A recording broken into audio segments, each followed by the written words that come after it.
sorry ya, cowok baik membosankan. Lah, good is boring dia bilang. Karena yang pakai perasaan dan emosional lebih banyak wanita. Ini nyambung serius gua. Iya. Sama dengan kalau Theo Derek itu muncul 10 tahun yang lalu. Di saat semua era motivator, flexing baru pertama kali muncul segala macam itu ada, nggak akan naik. Kenapa?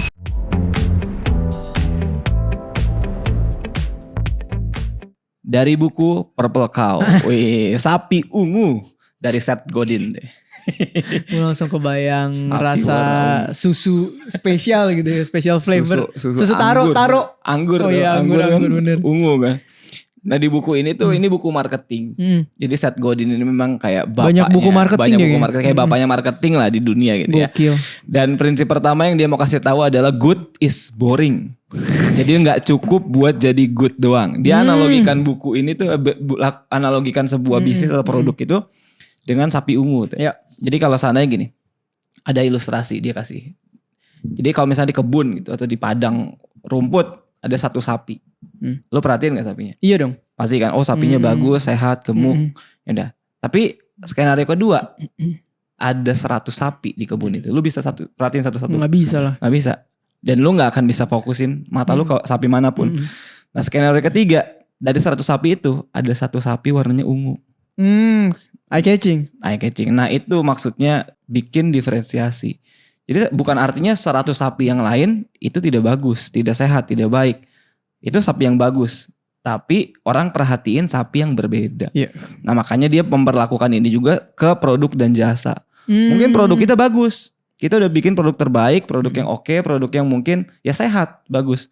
Tapi ujung-ujungnya bisa bikin bangkrut bisnis juga. Karena good is boring. Berbeda. Iya karena good is boring. Pantas cewek-cewek gak suka good boy ya. Jadi harus berbeda. Agak karena selalu gitu ya. Bercandanya juga secara psikologi. Ini kan gini. Marketing itu menarik karena itu kan sebenarnya menyentuh emosional. Yeah. Sebenarnya ini lumayan relate loh. Kenapa banyak stigma. Orang bilang, sorry ya cowok baik membosankan. Iya benar. Lah good is boring dia bilang. Tapi itu betul loh. Karena yang pakai perasaan dan emosional lebih banyak wanita. Ini nyambung serius gue. Iya. Sama dengan lu bikin konten, lu bikin strategi marketing, lu bikin apa. Lu harus stand out untuk bisa dapat fokusnya orang dan menyentuh hatinya orang. Sehingga lu jadi punya positioning sendiri. Ini makanya nih gue lagi ngomong marketing produk sama marketing diri kita sendiri sebagai cowok nih. Iya. Mungkin ini pakai analogi biar lebih gampang ya. Iya. Mungkin ada cewek cantik banget dideketin sama 20 cowok. 18 cowok itu baik semua. Iya.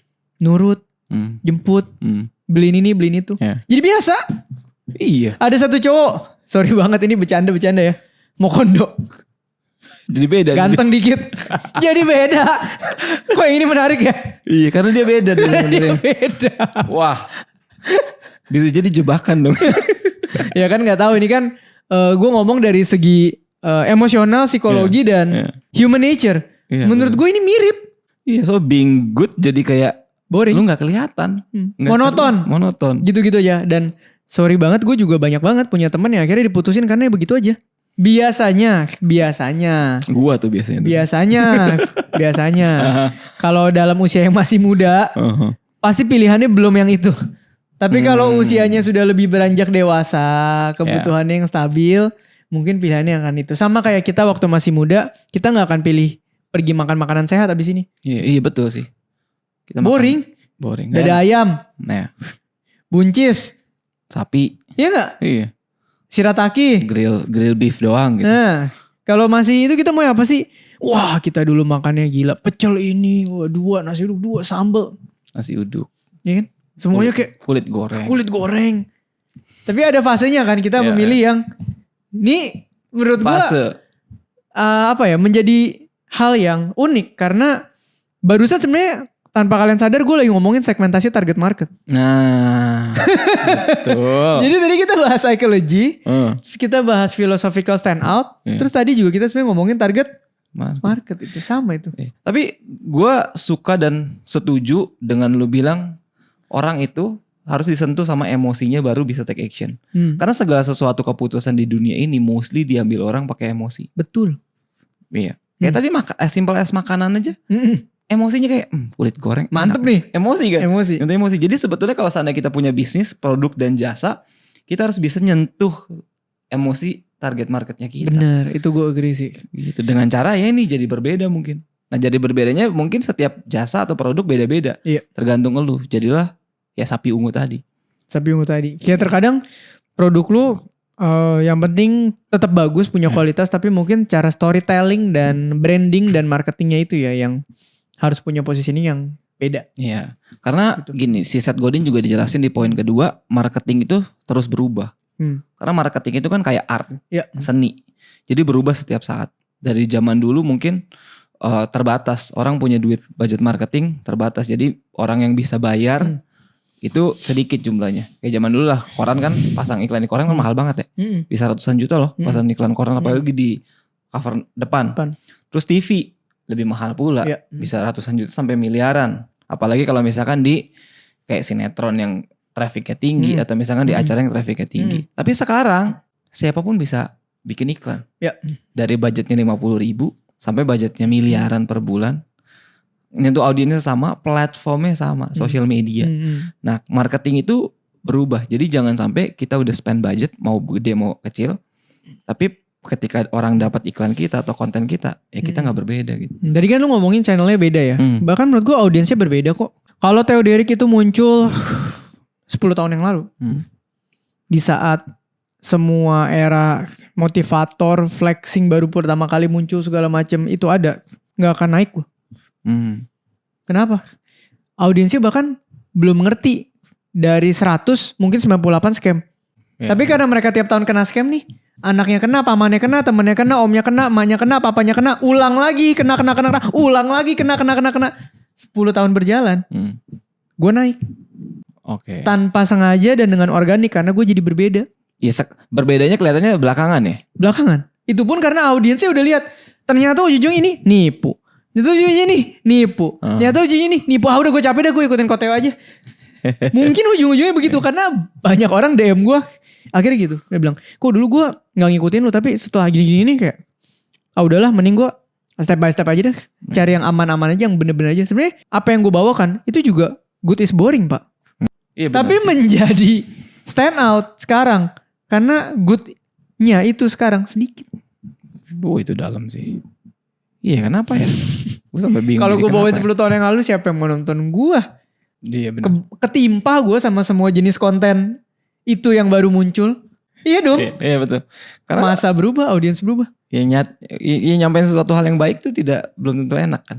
Ya Iya. kayak tadi makan sehat aja kan gak enak. Iya, apalagi kita menyampaikan sesuatu yang mencoba educate benar dan esitis ya. Balik lagi, kalau orang yang gak makin pinter, gue juga gak akan naik sekarang. Ya. Berarti ini kan ada perkembangan literasi audiens. Ya, berarti sebetulnya ya namanya marketing, makanya disebut marketing itu kayak art.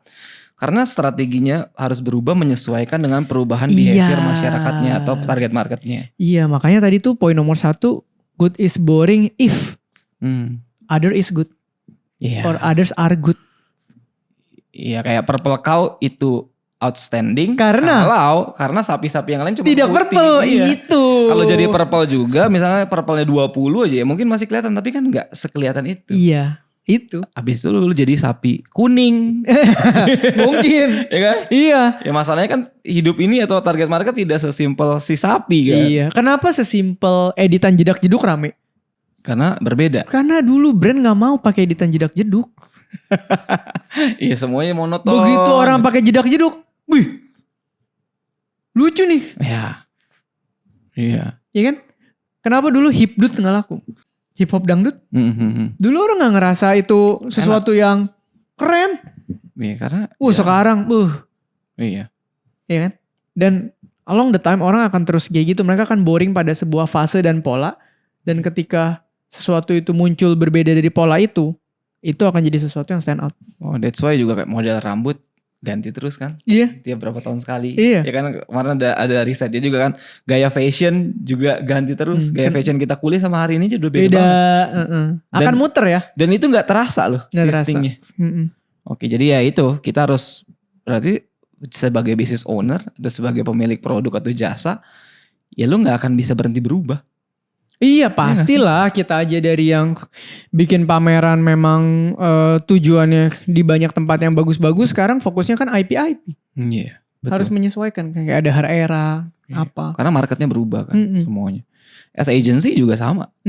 Dulu agency cuman advertising, billboard, ya kan di OH.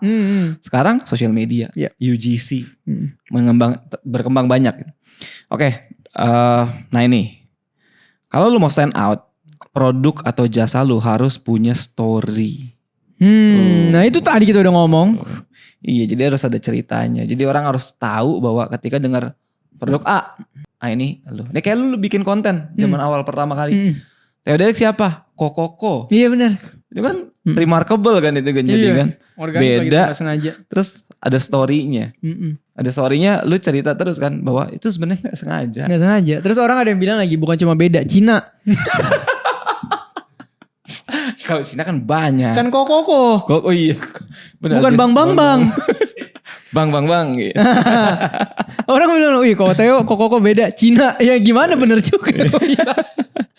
Oke. 99% orang Indonesia tabungannya itu di bawah 100 juta rupiah. Maka permasalahan di Indonesia itu bukan investasi, tapi earning power. Ini yang akan jadi game changer pertama dalam membangun kekayaan. So buat kalian semua yang pengen memperbesar atau memperbanyak sumber income, gua buat yang namanya kuliah realistis. Kuliah yang fokusnya ajarin lo cara cari duit. Cek langsung YouTube membership di channel Theoderic dan mari belajar sama-sama di kuliah realistis. Ini ternyata ada poinnya pas lo ngomong. Jangan targetin ke semua orang. Nah, pilihlah target market lu, niche lu, tribes lu atau kelompok kecil yang setia atau loyal sama produk lu.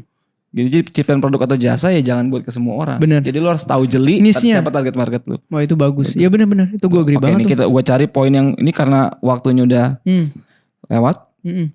Nah ini. Safe is risky.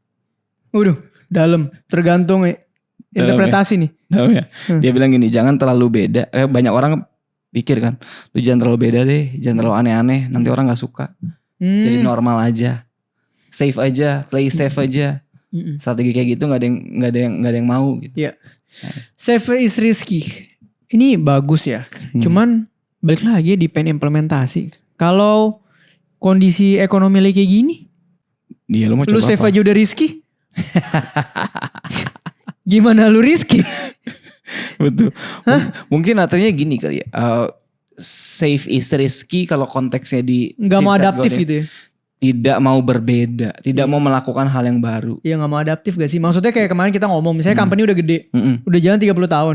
Risky nih untuk membuat sebuah gerakan branding yang relevan sama Gen Z misalnya. Betul. Gue pilih safe aja lah jualan terus kayak gini.